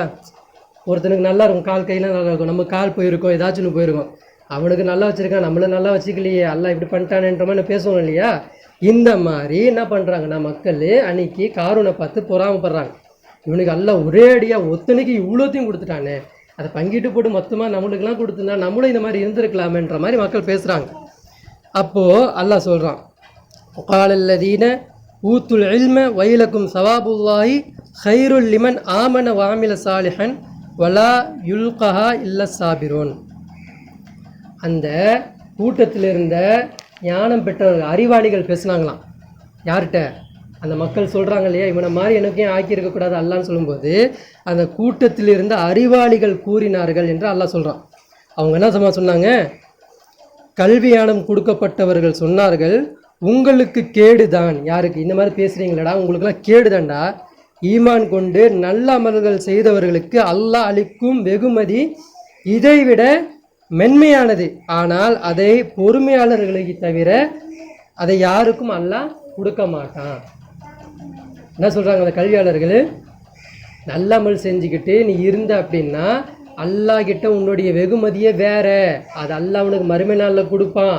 அது யாருக்கெல்லாம் கொடுப்பான்? பொறுமையாளர்கள் தான் கொடுப்பான். இந்த மாதிரி பேசி தெரியல பார்த்தியா, கொடுக்க மாட்டான், பொறுமையாரு, அல்லாஹ் உனக்கு கொடுப்பான் அப்படின்னு சொல்கிறான். அப்போ அதுக்கப்புறம் என்ன ஆகுது அப்படின்னா, அந்த காரூன் என்ன பண்ணுறான், மூசா அலைஹிஸ்ஸலாம் என்ன பண்ணுறாங்கன்னா இவனோட செல்வத்தை இதெல்லாம் பார்த்துட்டு என்ன பண்ணுறாங்க அப்படின்னா ஜக்காத் கொடுக்கணும்னு சொல்லிட்டு கடமை போடுறாங்க. என்ன சொல்கிறாங்க? ஜக்காத் கொடுறா அப்படின்னு சொல்லிட்டு கடமை இது பண்ணுறாங்க. அப்போ ஜக்காத் கொடுக்கணும்னு சொல்லிட்டு அங்கே போயிட்டு அவனுக்கு கணக்கு பார்த்தா எப்படி கணக்கு போடுறது? அவ்வளோ இருக்குது. எதை எடுத்து எதை அவன்கிட்ட வச்சுட்டு மீதி எவ்வளோத்தை எடுத்துகிட்டு வருது, எவ்வளோ கணக்கு போடுறது? கணக்கு போடுறாங்க, அவ்வளோ செல்வம் இருக்கு அவன்கிட்ட. அப்போ அவன் என்ன சொல்கிறான் அப்படின்னா, இவ்வளோ செல்வத்தையும் எடுத்துக்கிட்டு மக்கள்கிட்ட மூசா அலைஹிஸ்ஸலாம் கொண்டு கொடுக்கணும், ஒரு பங்கு தான் இவனை கொடுக்குறாங்க அப்படின்னா, அப்போ அவன் சொல்கிறான், நான் ஜக்காத்து கொடுக்க மாட்டேன். என்ன சொல்கிறான்? நான் ஜக்காத்துலாம் கொடுக்க மாட்டேன், நான் என் இஷ்டத்துக்கு தான் வாழ்வேன், என்னை விடு அப்படின்னு சொல்லிட்டு என்ன பண்ணுறான், மூசா அலைஹிஸ்ஸலாம் தட்டிட்டு அந்த ஜக்காத்து கொடுக்க மாட்டேன்னு சொல்லிட்டு மறுத்துட்டு போயிடுறான். போயிட்டு என்ன பண்ணுறான் அப்படின்னா ரொம்ப கோவப்படுறான். மூசா அலைஹிஸ்ஸலாம் மேலே கோபப்படுறான். அடுத்து என்ன பண்ணுறான், அவங்க மேலே பொறாமப்படுறான். இவருக்கு ஏன் இப்படி இருக்குது, இவர் ஏன் என் விஷயத்தை இப்படி குறுக்கிட்டே இருக்காரு, எனக்கு அல்லாஹ் கொடுத்துருக்குறான், நான் வச்சு பெருமைப்படிக்கிறேன் அப்படின்னு சொல்லிட்டு இவர் சொல்கிறார். மூசா அலைஹிஸ்ஸலாம் சொல்கிறாங்க, உனக்கு கொடுத்தது நீ மக்களுக்கு கொடுக்கணும்டா, அதுக்கு தாண்டா அல்லாவே உனக்கு கொடுத்தான், நீ இப்படி பண்ணால் எப்படிறா அப்படின்னு சொல்லி இவங்க சொல்கிறாங்க. அப்போ இவன் என்ன பண்ணுறான்னா தந்திரம் பண்ணுறான். என்ன தந்திரம் பண்ணுறான் அப்படின்னா, ஒரு விபச்சாரி பெண்ணையை அழைக்கிறான். உனக்கு நான் என்ன பண்ணுறேன், இவ்வளோ ரொக்க காசுகள் நான் கொடுக்குறேன், இவ்வளோ பண காசுகளை என்ன பண்ணுறேன் உனக்கு கொடுக்குறேன். இப்போ இந்த காலத்தில் 1 கோடி 2 கோடின்னு வச்சுக்கோங்களேன், இவ்வளோ காசு உனக்கு கொடுக்குறேன். நீ என்ன பண்ணணுன்னா மக்களுக்கு பகிரங்கமாக போயிட்டு மூசா அலைஹிஸ்ஸலாம் என்னை தீண்டிட்டாரு, உன் பக்கம் நாடுனார் சொல்லிட்டு நீ என்ன பண்ணணும், மக்கள்கிட்ட போய் சொல்லணும் அப்படின்னு சொல்லிட்டு என்ன பண்ணுறான், ஒரு விபச்சாரிய பொண்ணை கூட்டிகிட்டு சொல்லிடுறான். அப்போ அந்த பெண் என்ன பண்ணுறாங்கன்னா போகிறாங்க. அந்த விபச்சாரி பொண்ணு என்ன பண்ணுறா, போயிட்டு சமுதாயத்தில் போயிட்டு மூசா அலைஹிஸ்ஸலாம் என்னை தீண்டினார், நேற்று நைட்டு என்னை வந்து இந்த மாதிரிலாம் பண்ண வந்தார் அப்படின்னு சொல்லிட்டு பகிரங்கமாக சொல்கிறான். சொன்னோடனே மக்கள் உடனேக்கே என்ன பண்ணுவாங்க, மக்கள் ஏற்றுக்கிறாங்க, நம்புகிறாங்க. ஒரு வேளை செஞ்சுருப்பாரோ வந்திருப்பாரோ அப்படின்னு. அப்போ மூசா அலைஹிஸ்ஸலாம் என்ன பண்ணுறாங்க, போயிட்டு ஏய் நான் இந்த மாதிரிலாம் பண்ணேன் அவனே நான் கேட்கணும், ஆமாம் நீங்கள் பண்ணீங்க அப்படின்னு சொன்னோன்னே அப்படியா இரு அப்படின்னு சொல்லிட்டு என்ன பண்ணுறாங்க, போயிட்டு 2 ரக்காத் தொழுகிறாங்க. தொழுதுட்டு அல்லாஹ் கிட்ட கையேந்துறாங்க, யா அல்லாஹ் உன்னோட நபியாக இருக்கிறேன், ரொம்ப பிடிக்குமா. ரசூல் ஸல்லல்லாஹு அலைஹி வஸல்லம் சொல்கிறாங்க, மூசா அலைஹிஸ்ஸலாம் கிட்ட என்னை ஒப்பிடாதீங்க, அவர் என்னை விட சிறந்தவர். மூசா அலைஹிஸ்ஸலாம் ஏன்னா அவர் உலகத்திலே அல்லாஹ் கிட்ட பேசினவர் அவர் அப்படின்னு சொல்லிட்டு ரசூல்லாவே சொல்கிறாங்க. அப்போ அந்த அளவுக்கு இல்லை மூசா நபி. ஏன்னா அல்லாஹ் டைரெக்டாக அவங்கள்ட்ட பேசுகிறான், விரும்பி இருக்கிறான். அவங்க பண்ண தியாகம், அவங்க பண்ண கஷ்டம், அவங்க எல்லாமே அல்லாஹ் பிடிச்சிருக்கு. அப்போ அல்லாஹ் கிட்ட அழுது கேட்குறாங்க, யா அல்லாஹ் என்னுடைய மானபங்கம் படுத்திட்டாங்க, என்ன மானபங்கம் படுத்திட்டாங்க, என்னை கஷ்டப்படுத்திட்டாங்க, என் உள்ள வேதனைப்படுது, எனக்கு இதில் விளக்கம் கொடு, எனக்கு இதில் தீர்வு கொடு அப்படின்னு சொன்னோடனே அப்போ எல்லாம் என்ன பண்ணுறாங்கன்னா தொழுகை முடிச்சோடனே அந்த பெண்ணுக்கிட்ட இப்போ போய் நீங்கள் கேளுங்க, அவள் உண்மையை சொல்லுவா அப்படின்றான்ல. இப்போ இவர் என்ன பண்ணுறாரு, வந்துட்டு இப்போ அந்த பொண்ணை தொட்டுட்டு சொல்கிறாங்க, இப்போ சொல்லு அப்படின்னோடனே அந்த பொண்ணு சொல்கிறா, இல்லை காரூன் எனக்கு வந்து இவ்வளோ இவ்வளோ பணம் எனக்கு தரேன்னு சொல்லிட்டு என்னை இந்த மாதிரி போய் சொல்ல சொன்னான் அப்படின்னு சொன்னோன்னே அப்போ ஊர்ஜினமாயிருச்சு, நிரூபிச்சிடுறாங்க நான் ஒன்றும் பண்ணலை அப்படின்னு. அப்போ காரூனுக்கு என்ன தண்டனை கொடுக்கலான்னு அல்லாஹ் கேட்குறான். யார்கிட்ட கேட்குறான்? மூசா அலைஹிஸ்ஸலாம்கிட்ட கேட்குறான். அவனுக்கு என்ன தண்டனை கொடுக்கணும் நீ சொல்லு அப்படின்னோடனே இப்போ மூசா அலைஹிஸ்ஸலாம் கேட்குறாங்க, ஃபஹஸஃப்னா பிஹி வ பிதாரிஹில் அர்ல் அப்படின்றான். அவனையும் அவன் செல்வத்தையும் அவன் வீடையும் மொத்தமாக பூமி வந்து உள்வாங்கிடணும் சொல்கிறாங்க. அவ்வளோதான். உடனே தொண்டை வரைக்கும் உள்ளே போயிட்டான். அவனுக்கு முன்னாடி அவனுடைய வச்சிருந்த மாளிகையும் அவனுக்கு இருந்த பணியாட்களும் அவன்கிட்ட இருந்த வயிடுரமும் எல்லாமே அவன் எதை வச்சுலாம் பெருமை அடித்தானோ எல்லாமே மூழ்கடிக்குது. இது எல்லாம் யூதர்கள் அந்த மம்மின்ற படத்துலேயே காட்டுவாங்க. கடைசி காலத்தில் அவனுடைய அந்த மந்திரம் முடிஞ்சோடனே எல்லாமே அவனுக்கு மண்ணோட மண்ணாக போகிற மாதிரி அதெல்லாம் அவங்க வந்து இட்டு கட்டி இந்த மாதிரி மாற்றிக்கிட்டாங்க. இதெல்லாம் உண்மையிலே நடந்த சம்பவம். இதெல்லாம் காரூன் இப்படி தான் மூழ்கடிக்கப்பட்டான். அப்போ அவன் போகிறான் உள்ளே போகும்போது எல்லாத்தையும் எல்லாம் காமிக்கிறான். யானை உள்ளே போகுது, அவன் வச்சிருந்த படை உள்ளே போகுது, அவன் வச்சிருந்த செல்வம் உள்ளே போகுது, எல்லாமே பூமி உள்வாங்கிட்டு அப்போ நபிகள் நாயகம் ஸல்லல்லாஹு அலைஹி வஸல்லம் சொல்கிறாங்க, இவன் பூமிக்கு உள்ளே போயிட்டான், கியாமத் நாள் வரைக்கும் உள்ளே போயிட்டே தான் இருப்பான் அப்படின்றாங்க. இப்போ எங்கே இருக்கான் அவன்? இன்னும் உயிர் வாங்கப்படலை. அவனுக்கு உயிர் வாங்கப்படலை. இன்னமும் பூமிக்கு அடிபாதாளத்தில் போயிட்டே இருக்கிறான். கியாமத் நாள் வரைக்கும் அவனுடைய சாபம். அல்லாஹ் குர்ஆனில் பேசிட்டான், நாம் காரூனையும் அவன் வீட்டையும் பூமியில் அளந்து செய்தோம். அதாவது பூமி உள்வாங்கிக்கிட்டோம். அல்லாஹ்வை என்று அவனுக்கு உதவி செய்யும் கூட்டத்தார் யாரும் இல்லை. அல்லாஹ்வை தவிர அவனுக்கு உதவி செய்யக்கூடிய கூட்டத்தார் யாருமே இல்லை அப்படின்னு சொல்லிட்டு அல்லாஹ் வந்து அன்னைக்கு அவங்கள புரிய வச்சான். இப்போது இப்படி ஒரு மக்கள் வாழ்ந்தாங்க. காரூனு இப்படி ஒரு இதாக வாழ்ந்தான். இவனுக்கு என்ன அல்லாஹ் கொடுத்ததை என்ன பண்ணல, அல்லாஹ்வின் பாதையில் செலவு செய்யலை. அதே அப்துல் ரஹ்மான் இப்னு அவுஃப் ரலியல்லாஹு இருக்கிறாங்க, அவங்க எப்படி வாழ்ந்துருக்கிறாங்கன்னு பாருங்கள். இவங்களை பற்றி நான் சில சம்பவம் சொல்லலான்னு பார்த்தேன். சரி, இவங்களை பற்றி ஒரு நீட்டாக சொல்லிவிட்டு அவர் செய்த தியாகத்தை சொல்லிடலான்னு சொல்லிட்டு ஒரு அவங்க குறிப்பு எடுத்துகிட்டு வந்திருக்கேன். ஃபுல்லாக சொல்லிடுறேன், ஷார்ட்டாக சொல்லிடுறேன், சீக்கிரமாக சொல்லிடுறேன். அப்துல் ரஹ்மான் இப்னு அவுஃப் ரலியல்லாஹு இருக்கிறாங்க இல்லையா, இவங்களுடைய அவங்க தாய் வச்ச பெயர் என்ன அப்படின்னா அப்துல் காபா, காபாவின் அடிமையை அப்படின்னு சொல்லிட்டு அவங்களுக்கு பேர் வச்சாங்க. அப்துல் ரஹ்மான் இப்னு அவுஃப் ரலியல்லாஹு அவங்களுக்கு அப்துல் காபான்னு பேர் வச்சாங்க. இவர் எப்படிப்பட்டவர் அப்படின்னா மகத்தான தலைவர். அவர் குறைஷிகளில் ஒவ்வொரு குலம் இருக்கும் இல்லையா, குறைஷிகளில் பல குலம் இருக்குது.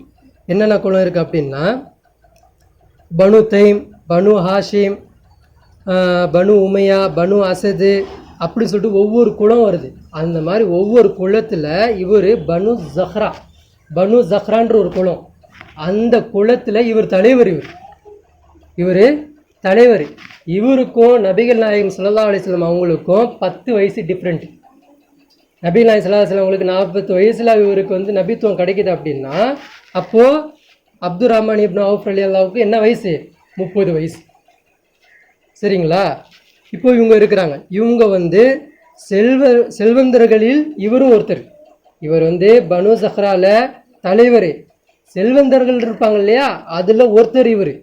அதே மாதிரி வந்து நெட்வொர்க்கு வியாபார சங்கம்னு வச்சுருப்பாங்க இல்லையா, அந்த வியாபார சங்கம் அந்த நெட்வொர்க்கு இவர் தலைவர். மக்காலேருந்து ஹாஷியா இதுக்கு என்னது ஈராக்கு, ஈரானு இந்த மாதிரிலாம் போகுது இல்லையா, வியாபார கூட்டம் போகும் இல்லையா, இவர்கிட்ட தான் கேட்பாங்க இன்றைக்கி இந்த வியாபாரம் இங்கே போகணும், இவர்கிட்ட இங்கே போகணும் அப்படின்னு சொல்லக்கூடியவர் இவர் அப்துல் ரஹ்மான் இப்னு அவுஃப். இவர் என்ன எப்படிப்பட்டவர் அப்படின்னா இவரோட சிறப்பு என்னென்னா ஆரம்ப காலகட்டத்திலேயே இஸ்லாத்தை ஏற்றுக்கிட்டவர். யார் மூலியமாக ஏற்றுக்கிறாரு அப்படின்னா அபூபக்கர் ரலியல்லாஹு அவங்க மூலியமாக என்ன பண்ணுறாங்க, இஸ்லாத்தை அவங்க ஏற்றுக்கிறாங்க. அபூபக்கர் ரலியல்லாஹு அவங்க மூலியமாகவே 5 பேர் வராங்க. அந்த 5 பேருமே யார்? அஷ்ரத்துல் முபஷரான்னு சொல்லுவாங்க, சொர்க்கத்துக்கு நிச்சயிக்கப்பட்டவங்க. அதில் சொர்க்கத்தில் நிச்சயிக்கப்பட்டவங்க யார்? இவரும் ஒருத்தர். அப்போ இவர் இஸ்லாத்தை ஏற்றுக்கிறாரு. எப்போ நபிகள் நாயகம் ஸல்லல்லாஹு அலைஹி வஸல்லம் வந்து மதிய அந்த மக்கால நின்று அந்த மலைக்கு மேலே நின்று பேசுகிறாங்க இல்லையா, இதுக்கு பின்னாடி ஒரு கூட்டம் வந்து சொன்னால் நீங்கள் ஏற்றுப்பீங்களா அப்படின்னு சொல்லும்போது ஆமாம் நாங்கள் உங்களுக்கு உண்மையாளராக பார்க்குறோன்னு சொல்கிறாங்க இல்லையா, அந்த டைம்லேயே அவர் இஸ்லாத்தை ஏற்றுக்கிறார். நீங்கள் உண்மையாளர், நீங்கள் சொல்கிறது கரெக்டு தான் அப்படின்னு சொல்லிட்டு இவரும் ஏற்றுக்கிறார். ஃபஸ்ட்டு யார் ஏற்றுக்கிறாங்கன்னா அலி ரலியல்லாஹு ஏற்றுக்கிறாங்க, 2வது கதீஜா நாயகி ஏற்றுக்கிறாங்க, 3வது வந்து அந்த ஸைத் இப்னு ஹாரிஸா இருக்காங்க, வளர்ப்பு மகனாக இருக்காங்க, அவங்க ஏற்றுக்கிறாங்க, 4வது யார் ஏற்றுக்கிறா? அபூபக்கர் ரலியல்லாஹு ஏற்றுக்கிறாங்க. 5வது இவங்கெல்லாம் வராங்க. இவங்க ஒரு லிஸ்ட் தனியாக போகுது. அதே மாதிரி அஷ்ரத்துல் முபஷரான்னு சொல்லிட்டு ஒரு 10 பேர் இருக்கிறாங்க, அந்த லிஸ்ட்லேயும் இவர் வராரு. அதே மாதிரி வந்து அபூபக்கர் ரலியல்லாஹு மூலியமா ஒரு 5 பேர் இஸ்லாத்துக்கு வந்தாங்க, அதுலேயும் இவர் வருவார். இவ்வளோ சிறப்பு இவருக்கு இருக்குது. இவர் எப்படிப்பட்டவர்னா, ஒருத்தருக்கு செல்வம் மதிப்பு எல்லாம் இருந்துச்சுன்னா இஸ்லாமே இல்லை, ஆனால் எப்படி இருக்கலாம், தாண்டோடித்தனமாக இருக்கலாம். ஆனால் எல்லாரும் சாராயம் குடிச்சிக்கிட்டு எல்லாரும் இப்படி இருக்கும்போது ஒழுக்கம் உடையவராக இருந்திருக்கிறார். இவர் ஆரம்ப காலகட்டத்திலேயே இஸ்லாம் வரதுக்கு முன்னாடியே சாராயம் குடிக்க மாட்டார், பெண்கள்கிட்ட போய் தீண்ட மாட்டார், நல்லொழுக்கம் பெற்றவராக இவர் இருந்திருக்கிறார் அப்போவே. இப்போ இவ்வளோ மதிப்பு இவருக்கு இருக்குது. இவர் என்ன பண்ணுறாருன்னா, இந்த ஹதீஸ் கேள்விப்பட்டிருக்கீங்களா, பத்ரு போரில் 2 சிறுவர்கள் வந்து கேட்பாங்க, அபூஜஹல் எங்கே இருக்கிறான்னு சொல்லுங்கள், அவன் வந்து ரசூல்லா வந்து இவ்வளோ அளவுக்கு திட்டி இருக்கிறான், நான் வந்து அவனை என்னை காட்டுங்க, நான் கொன்னுருவேனப்பா, நீ என்னப்பா பண்ண போகிற. 2 பசங்க அண்ணன் தம்பி 2 பேர் கேட்பாங்க, நீ என்னப்பா பண்ண போகிற அப்படின்னு கேட்கும்போது, நீ காட்டுங்க, நாங்கள் போய் அவனை கொல்லுவோம், எங்கள் ரசூல்லா அவங்க திட்டி இருக்கிறான் அப்படின்னா. அப்போ அதை காட்டினார் பார்த்தியா, அவர் இவர் தான் காட்டினவர். யார்? அப்துல் ரஹ்மான் இப்னு அவுஃப் ரலியல்லாஹு தான் அவன் காட்டுறான், இவன் தான் அந்த அபூஜஹல் போய் போ அப்படின்றான். இவங்க மேலே ரசூல்லாவுக்கு எந்த அளவுக்கு பாசம் தெரியுமா, இவங்க மேலே அதிக அளவு பாசம். உச்சபட்ச ஒரு சம்பவத்தை சொல்கிறேன். உஹுது போரில் ரசூல் ஸல்லல்லாஹு அலைஹி வஸல்லம் அவங்களுக்கு வந்து என்ன ஆயிடுது, அடிபட்டுருது, கடுவாப்பெல்லாம் உடைஞ்சு ஒரு கிடக்குறாங்க. இவர் என்ன பண்ணுறாரு, முகமது இப்னு மஸ்லமா என்ன பண்ணுறாரு, தண்ணி கேட்குறாங்க, அவர் ஓடி போய் தண்ணி எடுக்கிறதுலாம் ஓடுறாரு. இவ்வளோ பரபரப்பாக இருக்கும்போது ரசூல்லா வந்து ஒரு பேரை சொல்லிக்கிட்டே இருக்கிறாங்க. யாரை? அப்துல் ரஹ்மான் இப்னு அவுஃப் ரலியல்லாஹு எங்கே, அவர் எங்கே இருக்கிறாரு அப்படின்னு சொல்லிட்டு கேட்டுக்கிட்டே இருக்கிறாங்க. அப்புறம் அவங்க சஹாபாக்கெல்லாம் சொல்கிறாங்க, அவங்கள வந்து காஃபிர் கூட்டம் சுற்றி வளைச்சிருச்சு, அவர் நடுவில் மாட்டிக்கிட்டாரு அப்படின்னு சொல்லும்போது, அப்போ ரசூல் ஸல்லல்லாஹு அலைஹி வஸல்லம் சொல்கிறாங்க, என்ன சொல்கிறாங்க தெரியுமா, அமீனுன் ஃபிஸ் ஸமா, பூமியில் ஒருத்தர் நம்பிக்கையாளர் அப்படின்னா அது அவர் தான். அமீனுன் ஃபிஸ் ஸமா அமீனுன் ஃபில் அர்த், பூமியில் ஒரு நம்பிக்கையாளர்னா அது அவர் தான். வானத்தில் ஒரு நம்பிக்கையாளர்னா அது அவர் தான். வானத்தில் யார் இருக்கிறா? மலக்குமார்கள் இருக்கிறாங்க, அல்லாஹ் இருக்கிறான். ஆனால் வானத்தில் சுற்றி யார் இது பண்ணுறா, ஆட்சி யார் மூலியமாக செய்ய வைக்கிறான்? அல்லாஹ். மலக்குமார்கள் மூலியம். மலக்குமார்களுக்கே இவர் நம்பிக்கையானவர், அவர் அவ்வளோ ஈஸியாக இறக்க மாட்டார், அவர் சுற்றி மலக்குமார்கள் இருப்பாங்க, அவர் கண்டிப்பாக காப்பாற்றப்படுவார், பாருங்க அப்படின்றாங்க. அப்போ அனஸ் ரலியல்லாஹு இதை கேட்டுக்கிட்டு எங்கே இருக்கிறார் அப்துல் ரஹ்மான் இப்னு அவுஃப் ரலியல்லாஹு எங்கே இருக்கிறாங்கன்னு சொல்லிட்டு தேடி ஓடி பார்க்குறாங்க. தூரத்துலேருந்து பார்க்குறாங்க, பார்க்குறாங்க 8 பேர் சூழ்ந்து இருக்கிறாங்க. இவர் கிட்ட போய் அவங்கள காப்பாற்றலான்னு கிட்ட போகிறதுக்குள்ள 8 பேர் மௌத்தாயிட்டாங்க. சூழ்ந்து இந்த 8 பேரும் மௌத்தாகிறாங்க. அப்போ அனஸ் ரலியல்லாஹு போய் கேட்குறாங்க, நீங்கள் எப்படிங்க 8 பேர் கொன்னீங்க அப்படின்னா, இல்லை நான் 2 பேர் தான் கொன்னேன், மீதி எப்படி இறந்தாங்கன்னு எனக்கு தெரியாது அப்படின்றான். அப்போ அவரை சுற்றியே அல்லாஹ் எப்போவுமே மலக்குமார வச்சிருக்கிறான். இவ்வளோ அந்தஸ்து பெற்றவர் இவர். அபூபக்கருக்கு ஒரு சிறப்பு அல்லாஹ் நபிகள் நாயகம் ஸல்லல்லாஹு அலைஹி வஸல்லம் சொல்லியிருக்கிறாங்க, என்னது, சித்திக். அவர் வந்து ரசூலா உண்மைப்படுத்தினார். இவர் நம்பிக்கைக்குரியவராக இந்த ரகசியத்தை பேசுனாங்கன்னா நம்பிக்கை வச்சுப்பாங்க. அப்போ அந்த ரசூலா வந்து இவர் மேலே அவ்வளோ பாசம். இப்போ இவர் என்ன பண்ணுறாரு அப்படின்னா, இதே மாதிரி வந்து இவர் வந்து ஹிஜ்ரத் செஞ்சது வந்து 2 முறை ஹிஜ்ரத் செஞ்சுருக்கார். 2 ஹிஜ்ரத்துக்குரிய நன்மை இவர் வாங்கியிருக்கிறார். ஒன்று வந்து முதல்ல அபிசினியாவுக்கு ஹிஜ்ரத் பண்ணி போனார். 2வது ரசூல்லா மதீனாவுக்கு வரும்போது மதீனாவுக்கு ஹிஜ்ரத் செஞ்சு வந்துட்டார். அதே மாதிரி என்ன ஆகுது அப்படின்னா, இவர் வந்து ஒரு தடவை என்ன பண்ணுறாங்கன்னா, நபிகள் நாயகம் ஸல்லல்லாஹு அலைஹி வஸல்லம் ஷார்ட்டாக சொல்கிறேன், ரொம்ப பெருசாக போகுது, நான் ஷார்ட்டாக சொல்லிட்டு போகிறேன். ஒரு தடவை நபிகள் நாயகம் ஸல்லல்லாஹு அலைஹி வஸல்லம் என்ன பண்ணுறாங்கன்னா, தொழுதுட்டு இருக்கும்போது ஒரு சஜ்தா என்ன பண்ணுறாங்கன்னா நீட்டுறாங்க, ரொம்ப நீட்டிக்கிட்டே இருக்கிறாங்க.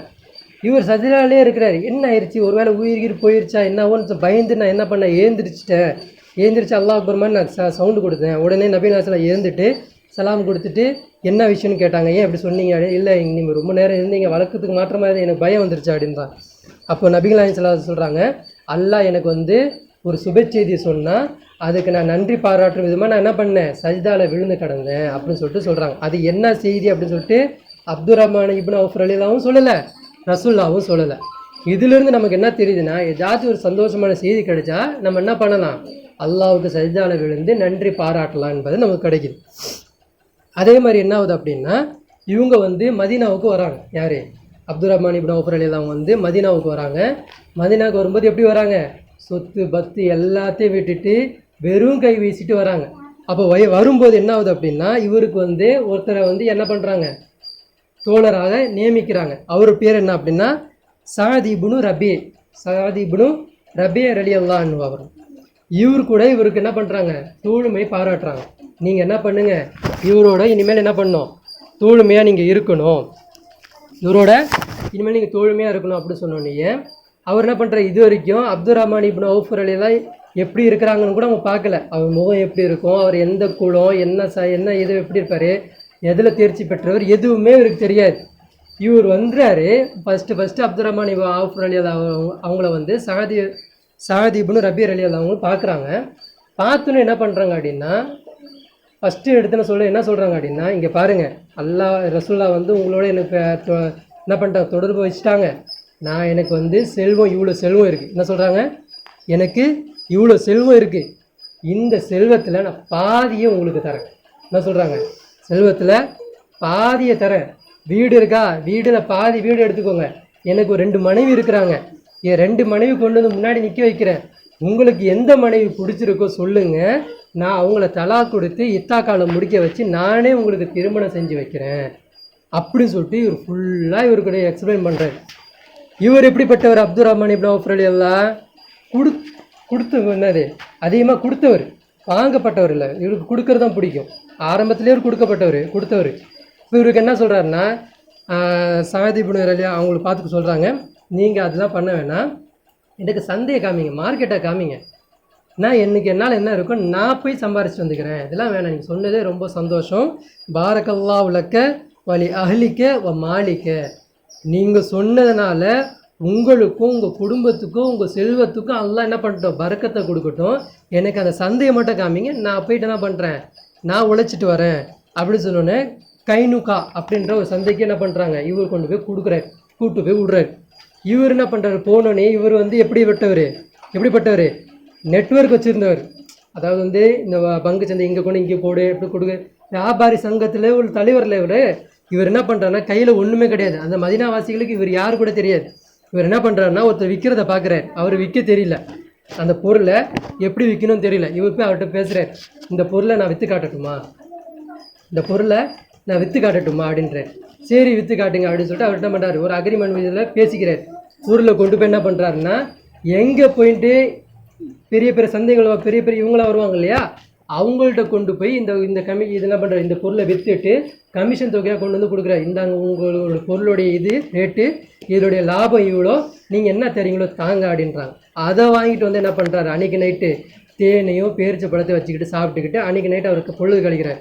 ஒரு பொருள் இல்லாமல் வந்தவர் பிற்காலத்தில் எப்படி ஆகுறாரு அப்படின்னா, தபூக் யுத்தத்தில் ஒவ்வொருத்தரும் ஒவ்வொரு விதமாக என்ன பண்ணுறாங்க, நன்கொடையை கொடுக்குறாங்க.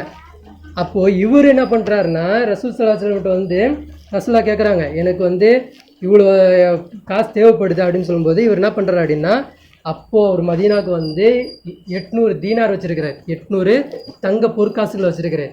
அப்போது அல்லாவுடைய பாதைக்காண்டி என்ன பண்ணுறாருன்னா, வீடு கிடையாது, வாசல் எதுவுமே கிடையாது, 400 தீனாரை அப்படியே கொண்டு போய் ரசூல் ஸல்லல்லாஹு அலைஹி வஸல்லம் கையில் கொடுத்துட்டு, இது நீங்கள் வச்சுக்கோங்க, அல்லாஹ் ஒரு பாதைக்கு நீங்கள் செலவு செய்யுங்கன்னு சொல்லிட்டு கையில் கொடுத்துட்டு வராரு.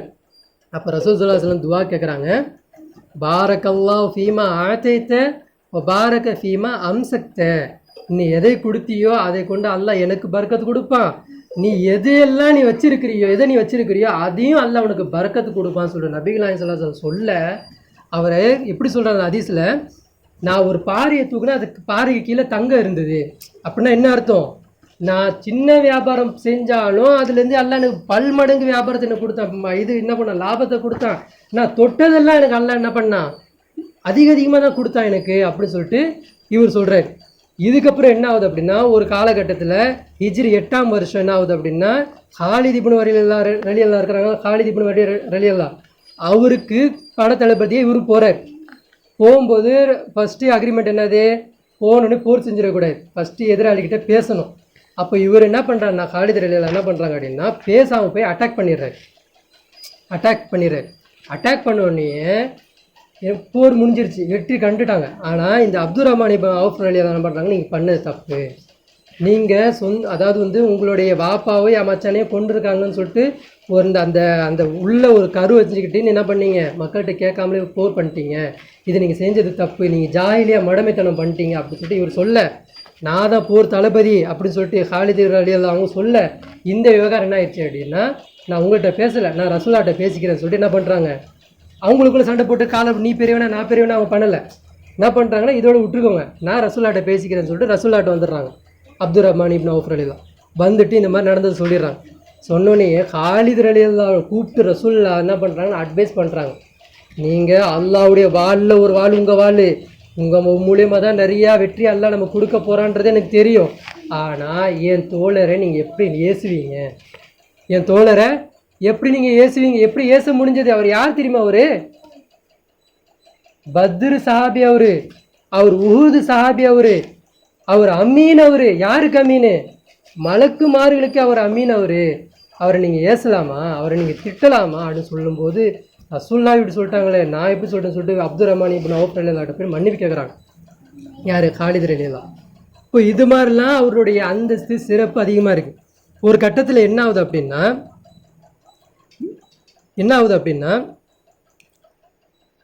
ஒரு இதுக்கு போகிறாங்க. அலைய அவர்கிட்ட சஹாபிகள்லாம் கேட்குறாங்க, நீங்கள் இவ்வளோ பண்ணுறீங்கல்ல, இவ்வளோ தானம் தர்மம் பண்ணுறீங்க, இவ்வளோலாம் சொத்துலாம் உங்களுக்கு வந்துருச்சு, இது எப்படி உங்களுக்கு கிடைச்சிது அப்படின்னு கேட்குறாங்க. இதெல்லாம் உங்களுக்கு எப்படி கிடைச்சிது அப்படின்னு கேட்கும்போது இப்போ இருக்கிற பணக்காரர்கிட்ட கேட்டாங்கன்னா சொல்லுவாங்க, நான் ஆரம்பத்தில் 4 மணிக்கு எழுந்திருப்பேன், தண்ணி மேலே நான் போய் உழைப்பேன், என்னுடைய மூலத்தில் இருக்கக்கூடிய அறிவை இறைவன் ஞானத்தை எல்லாத்தையும் கொட்டினேன், என்னுடைய முயற்சியால் என் சொந்த உழைப்பால் என் சொந்த காலால் நின்று இந்த இடத்துக்கு நான் வந்தேன் அப்படின்னு சொல்லுவாங்க இல்லையா.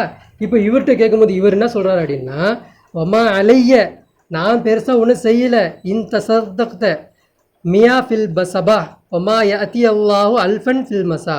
நான் என்ன பண்ணுவேன் அப்படின்னா, காலையில் ஏஞ்சி வெளியே வந்தேன்னா 100 தீனார் நான் என்ன பண்ணுவேன், அல்லாஹ்வுடைய பாதையில் செலவு செய்வேன். நைட்டு ஈவினிங் நான் வீட்டுக்கு வரும்போது அல்லாஹ் எனக்கு 1000 மடங்கு அது கொடுப்பான், 1000மா அல்லாஹ் எனக்கு மாற்றி கொடுப்பான். நான் இதுதான் நான் செஞ்சேன், வேற ஒன்றும் நான் பெருசாக செய்யலை அப்படி சொல்லிட்டு அவர் சொல்கிறார். அதே மாதிரி என்ன ஆகுது அப்படின்னா, இவர் எப்படிப்பட்டவர் அப்படின்னா, மதீனாவாசிகள் எப்படி இருந்திருக்காரு அப்படின்னா, இவர் 3 காரியம் செய்வாராம். இவர் 3 விஷயம் செய்வார். ஒன்று கடன் தான் வாங்குவேன், என் சொந்த காலை தான் நிற்பேன், இன்றைக்கி வெகுமதியோ இன்றைக்கி இனாமோ வேணாம் அப்படின்னு சொல்கிறவங்களுக்கு கடன் கொடுத்து உதவி செய்வாராம். ஒருத்தவங்களுக்கு கொடுத்தா போதும் நாங்கள் பொழைச்சிப்போம் அப்படின்னு சொல்கிறவங்களுக்கு கொடுத்து உதவி செய்வாராம். ஒருத்தவங்க ரெண்டுமே வேணாம், நான் ஒதுங்கி இருந்துக்கிறேன், எனக்கு எது இருந்தால் கஷ்டமாக இருந்தாலும் நான் இஷ்டமாக இருந்தாலும் நான் இப்படியே இருந்துப்பேன் அப்படி சொல்கிறவங்களுக்கு இனாம கொடுப்பாராம். சரி, அன்பளிப்பாக கொடுக்குற உங்கள் பொண்ணுக்கு அன்பளிப்பு. இப்படிப்பட்டவராக செல்வத்தில் வாரி வழங்கக்கூடியவராக இருந்தாங்க. சஹாபாக்கள் எந்த அளவுக்கு இவரை பற்றி எழுதுறாங்க அப்படின்னா, மதீனால இவர் கையால் வாங்காதவர் யாருமே இல்லை, அந்த அளவுக்கு இவரை பற்றி எழுதுறாங்க.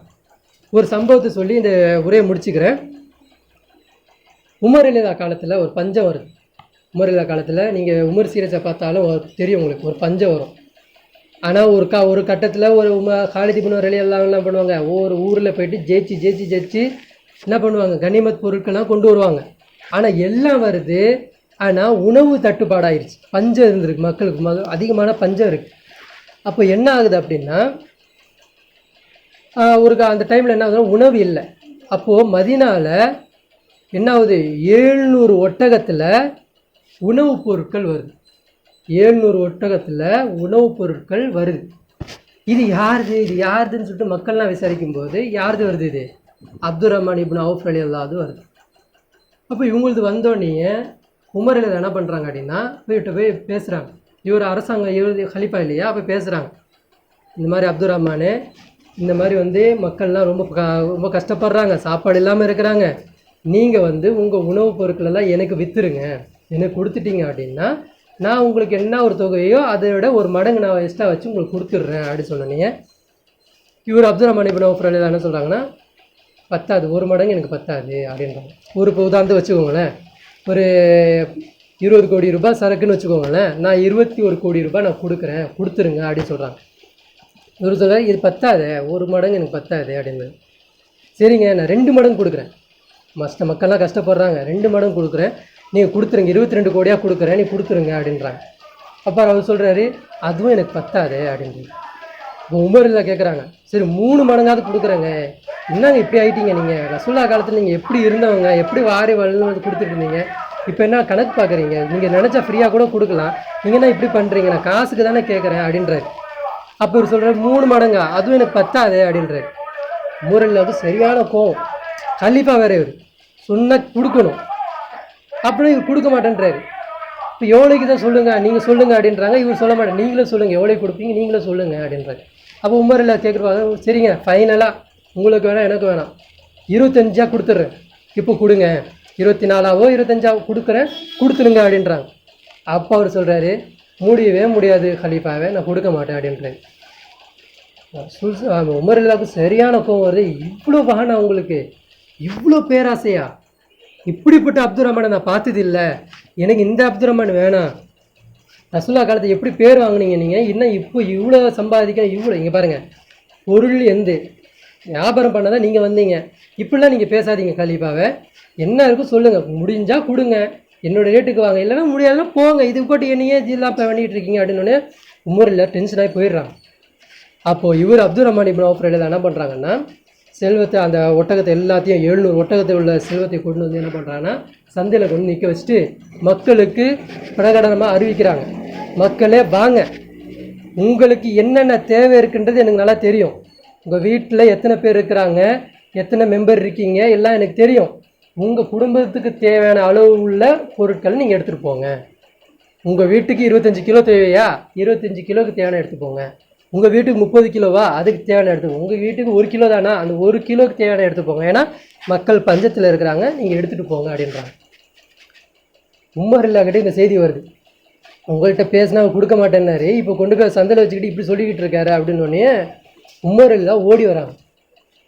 என்ன அப்துல் ரஹ்மானே, நான் காசு கேட்க கொடுக்க மாட்டேன், இப்படி தான் பண்ணுவீங்கன்னு சொல்லி நான் சந்தோஷமாக போயிருப்பேன், ஏன் இப்படி பண்ணீங்க அப்படின்னா, அப்போ அவர் சொல்கிறாரு, அல்லாவுடைய வசனம் உங்களுக்கு தெரியாதா, மஞ்சா பில் ஹஸ்னதி ஃபலஹு அஷ்ரு அம்சாலிஹா, யார் அல்லாவுடைய பாதைக்காக வேண்டி, யார் அல்லாவுக்காக வேண்டி ஒரு நன்மையை நாடி செய்கிறார்களோ அல்லாஹ் அவர்களுக்காக வேண்டி 10 மடங்கு பெரிதாக்கி தரேன்.